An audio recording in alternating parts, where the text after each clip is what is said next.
दोस्तों, आज हम एक्सप्लेन करने वाले हैं हाल ही में आई मूवी कुबेरा को, जिसकी आप लोगों ने काफी डिमांड की थी। इसीलिए वीडियो को अभी लाइक कर दीजिए। हम चलिए कहानी शुरू करते हैं। तो मूवी की शुरुआत में हम कुछ वर्कर्स को शिप पर देखते हैं जो समुद्र में किसी चीज की खोज कर रहे थे। तभी एक वर्कर आकर बताता है कि हमें हाई प्योरिटी मीथेन गैस मिली है जिससे ओनेल बनाया जा सकता है।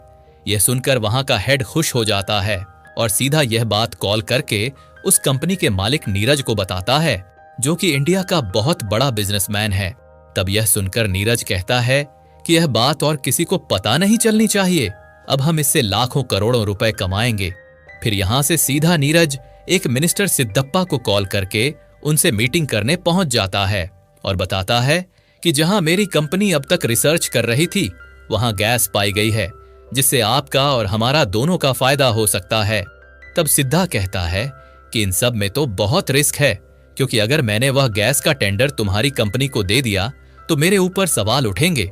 लेकिन नीरज कहता है कि आप बस दाम बोलिए, मैं पैसे देने को तैयार हूं, जिसे मर्जी उसे खरीद लीजिए, लेकिन यह टेंडर मुझे ही मिलना चाहिए।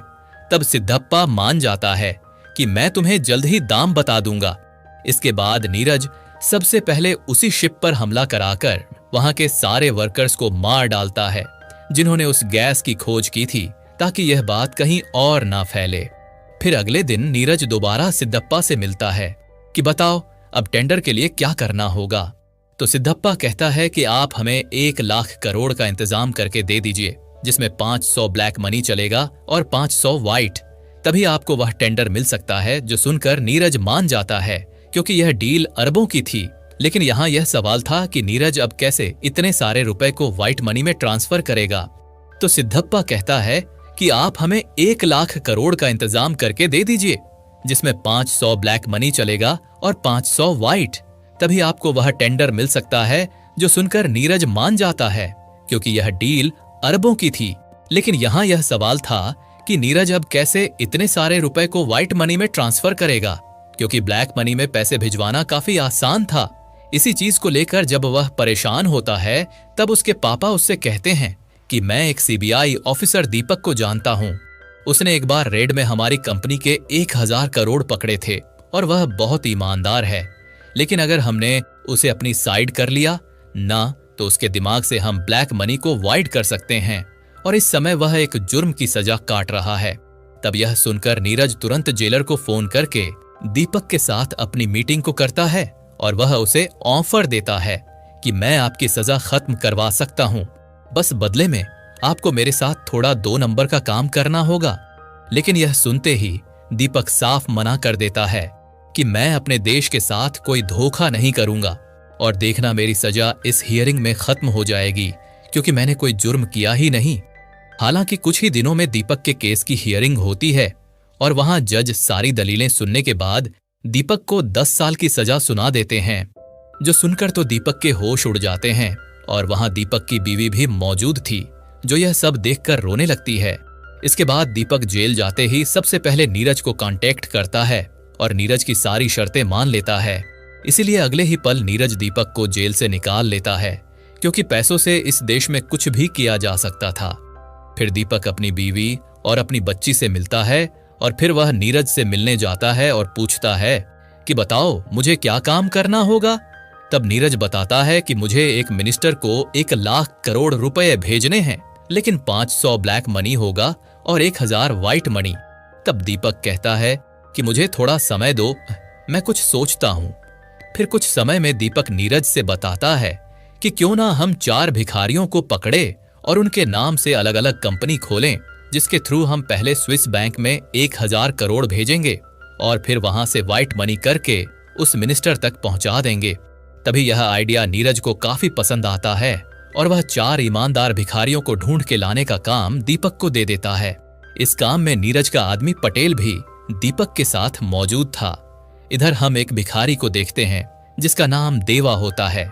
उसकी जिंदगी बस भीख मांगकर कट रही होती है, और एक दिन जब देवा घाट किनारे बैठा होता है तो कुछ लोग आकर वहां सारे भिखारी से कहते हैं कि हम तुम्हें अच्छी नौकरी, खाने रहने की सब जगह देंगे, अगर हमारे साथ चलोगे तो बात बन सकती है।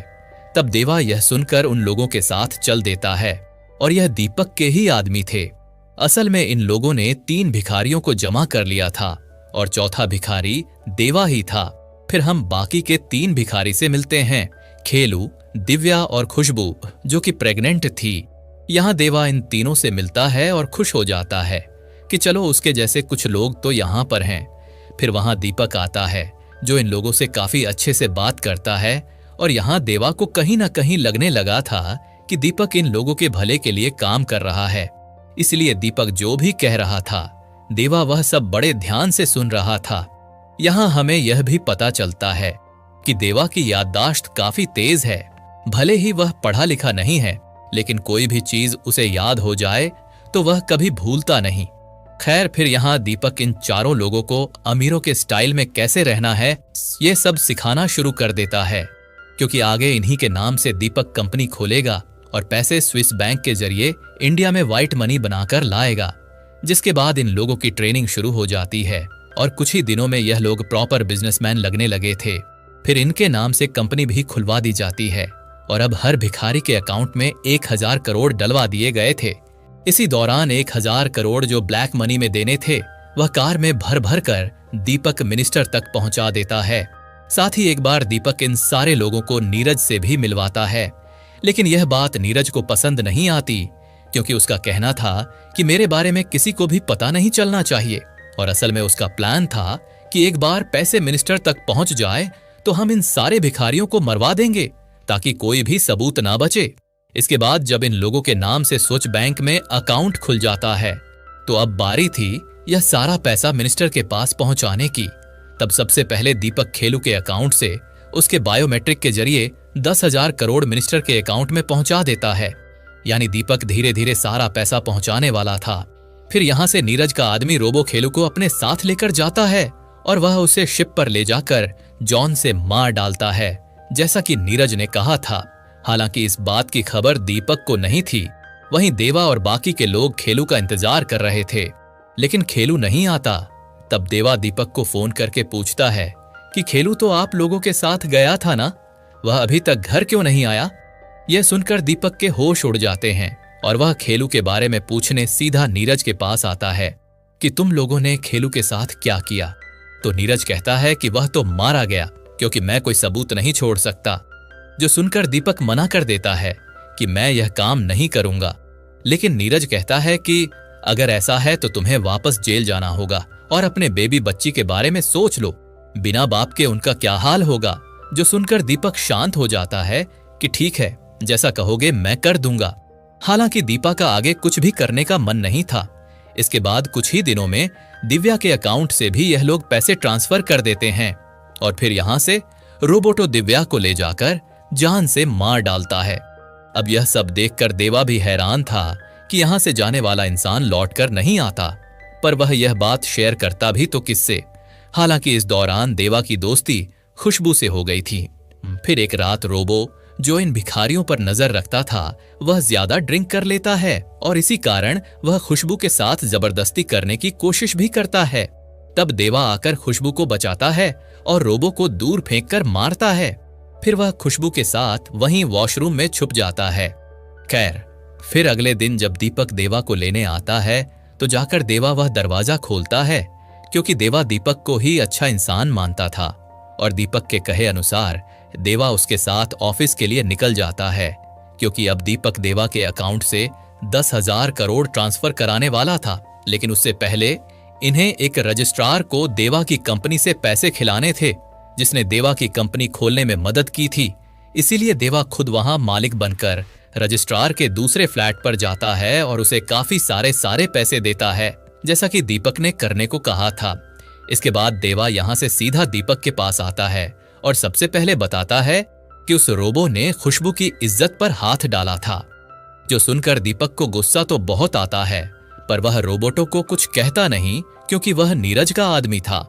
इसके बाद दीपक बायोमेट्रिक से देवा के अकाउंट से वह पैसे ट्रांसफर कर लेता है और रोबो देवा को मारने अपने साथ ले जा लेता है। फिर रास्ते में वह देवा को मारता भी है और वह जैसे देवा को शूट करने के लिए नीचे उतारता है, तभी उस पर दीपक का कॉल आता है जो बताता है कि देवा को मारना मत, उसकी बायोमेट्रिक फेल हो गई है, उसे वापस ले आओ, दोबारा से पैसे ट्रांसफर करने होंगे।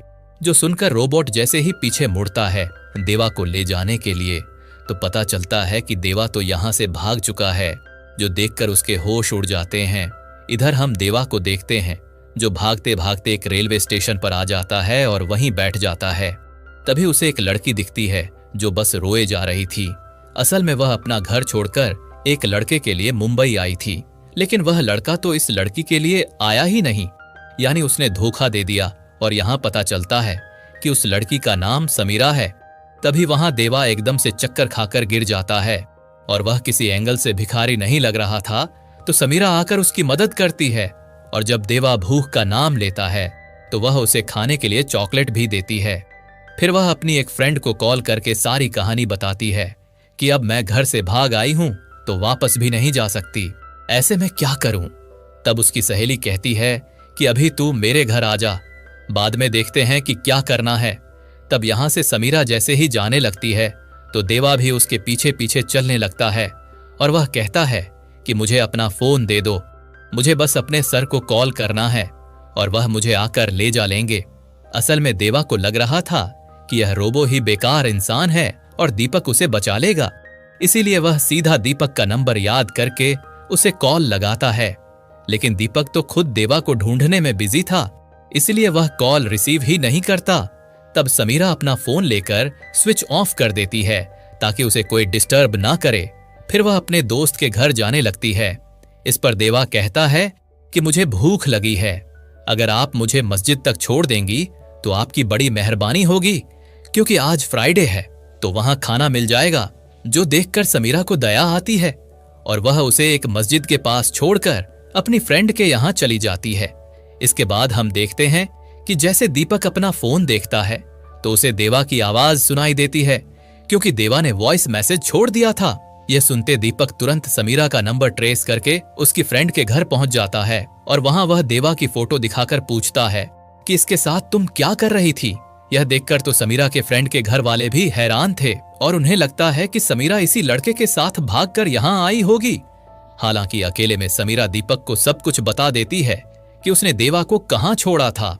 तब दीपक के आदमी देवा को वहीं की मस्जिद में ढूंढने पहुंच जाते हैं, और वहां देवा जैसे ही रोबो को देखता है तो वह आधा खाना खाकर ही समुद्र में कूद जाता है।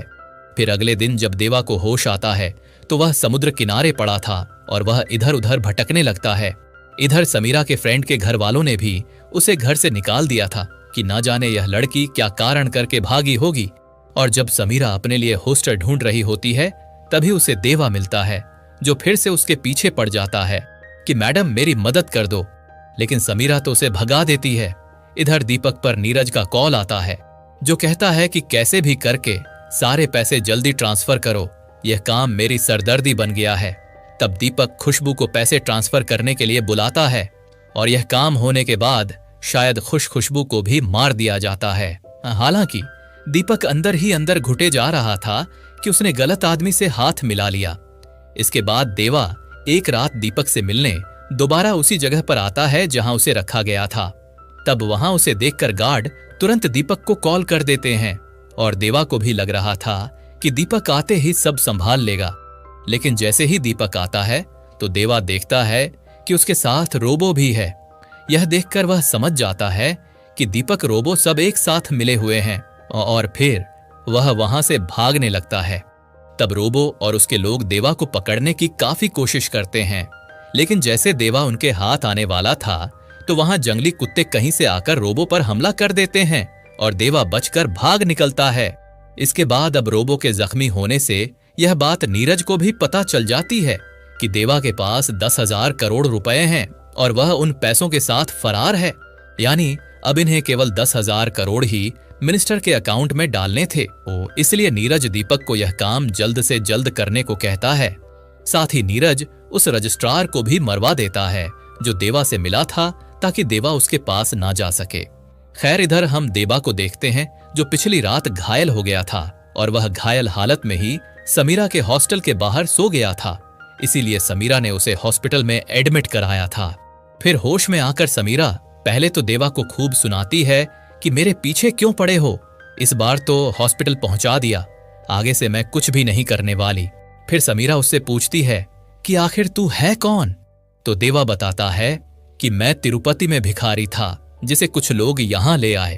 अब यहां भिखारी सुनकर तो समीरा के होश उड़ जाते हैं और उसे बहुत गुस्सा आता है कि सबको लगता है कि मैं एक भिखारी के साथ घर से भागी हूं। मेरे लिए कितनी शर्म की बात है